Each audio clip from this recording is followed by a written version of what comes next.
আমরা যে মিষ্টি কুমড়ো খাই সেই মিষ্টি কুমড়োরই ডাঁটা আর শাকগুলোকে এইভাবে কেটে ধুয়ে পরিষ্কার করে নিয়ে নিয়েছি। আর কড়াইয়ে সর্ষের তেল দিয়ে ফোড়নের জন্য দিয়ে দেবো একটা শুকনো লঙ্কা আর 6 থেকে 7 কোয়া রসুন এইভাবে থেতো করে দিয়ে দিচ্ছি। রসুনটা একটু ভেজে নেব। রসুনের কাঁচা ভাবটা চলে গেলে কেটে রাখা শাকগুলো দিয়ে দেবো। আর এই শাকটা আমি ডাল দিয়ে রান্না করব। নুন হলুদ দিয়ে শাকটা গ্যাস কমিয়ে রেখে সেদ্ধ করে নিতে হবে। আর শাকে যেহেতু জল থাকে এর জন্য আমি জল দিচ্ছি না।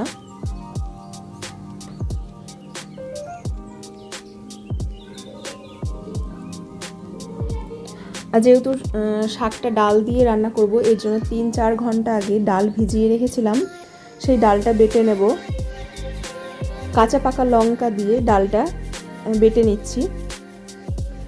শাক সেদ্ধ হয়ে গেছে, এইবারে যে ডালটা বেটে রেখেছিলাম সেটা দিয়ে দিয়েছি। এখানে ভিডিওতে নেওয়া হয়নি, ডালের বাটিটা ধুয়েও আমি শাক জলটা দিয়ে দিলাম। আর শাকটা যেহেতু শুকনো শুকনো হয় এর জন্য এইভাবে নেড়ে চেড়ে নিয়ে নামিয়ে নিতে হবে। নুন ঝালটা একটু কড়া হয় আর শাকটা খেতে খুব ভালো হয়। রেসিপিটা ভালো লাগলে লাইক কমেন্ট শেয়ার করতে ভুলবেন না। আর অবশ্যই সাবস্ক্রাইব করে রাখবেন। এতক্ষণ রেসিপিটা দেখার জন্য অনেক অনেক ধন্যবাদ।